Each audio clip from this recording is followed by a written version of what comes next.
Hello friends, welcome back to our channel. Russia Ukraine మధ్య సంక్షోభం ప్రారంభమైనప్పుడు భారత ఆయిల్ బాస్కెట్లో రష్యన్ క్రూడ్ ఆయిల్ వాటా చాలా తక్కువ. కానీ అభివృద్ధి చెందిన దేశాలు రష్యాపై విధించిన ఆంక్షలతో ఆ దేశం మన భారత్కు భారీ డిస్కౌంట్లో ఆయిల్ను ఆఫర్ చేసింది. దీంతో రష్యా వాటా భారత్ ఆయిల్ బాస్కెట్లో పెరిగింది. భారత్కు ఆయిల్ను చేయడంలో సౌదీ అరేబియాను దాటేసి మరి రష్యా రెండో అతిపెద్ద ఆయిల్ సరఫరాదారుగా నిలిచింది. పూర్తి సమాచారం తెలుసుకునేందుకు వీడియోని స్కిప్ చేయకుండా ఎండ్ వరకు చూడండి. రష్యా యుక్రెయిన్ సంక్షోభానికి ముందు భారత్ క్రూడ్ ఆయిల్ బాస్కెట్లో రష్యా వాటా కేవలం 2%గానే ఉండేది. 2023 ఏడాదంతా కేవలం రష్యా నుంచి 12 మిలియన్ బ్యారెల్స్ క్రూడ్ ఆయిల్ను మాత్రమే భారత్ కొనుగోలు చేసింది. కానీ ఇప్పుడు దేశీయ ఉత్పత్తికి మించిపోయి రష్యా నుంచి ఈ దిగుమతులు చేపడుతున్నాం. రష్యా వాటా ప్రస్తుతం 12% పెరిగింది.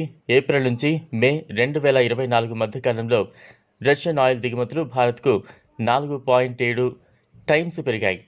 రష్యా ఆఫర్ చేసిన భారీ డిస్కౌంట్లతో భారత్ బాస్కెట్లో రష్యా వాటా పెరిగింది. రష్యా యుక్రెయిన్ సంక్షోభం ప్రారంభమైన 3 నెలల్లో Bharat Russian oil, gas, coal కోసం $5.1 బిలియన్ ఖర్చు పెట్టింది. మే నెలలో భారత్లోకి వచ్చిన రష్యన్ క్రూడ్ ఆయిల్ 7,40,000 బ్యారెల్స్ అని తెలిసింది. అయితే ధరలు పెరిగినప్పుడు మంచి డీల్స్ కుదుర్చుకోవడం సాధారణమని విదేశీ వ్యవహారాల మంత్రి జైశంకర్ అన్నారు. ఈ క్రమంలోనే భారత్ రష్యాతో డీల్ కుదుర్చుకుని డిస్కౌంట్లో ఆయిల్ కొనుగోలు చేసింది.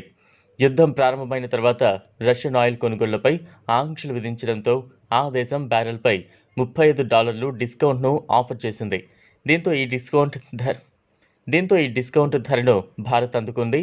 డిస్కౌంట్లో రష్యన్ ఆయిల్ను సరఫరా చేసుకోవడం భారత్ సుమారు 35,000 కోట్లు లాభపడినట్టు తెలిపింది. ఈసారి మళ్లీ డిస్కౌంట్లో ఆయిల్ ఇస్తామంటూ రష్యా ఆఫర్ చేస్తోంది. దేశంలో ఆర్థిక పరిస్థితులను బాగుపరుచుకోవడానికి డాలర్లను ఆదా చేసేందుకు ఈ డిస్కౌంట్లు భారత్కు సాయపడినట్టు తెలిసింది. దీనివల్ల రూపాయి మరింత పతనం కాకుండా కూడా ఆగింది. ఇది ఫ్రెండ్స్ ఇవాల్టి వీడియో. ఈ టాపిక్పై మీ అభిప్రాయాన్ని కామెంట్ బాక్స్లో కామెంట్ చేయండి. ఈ వీడియో కనుక మీకు నచ్చినట్లయితే లైక్ చేయండి, షేర్ చేయండి. లేటెస్ట్ అప్డేట్స్ కోసం ఛానల్ను సబ్స్క్రైబ్ చేసుకోండి. Thanks for watching.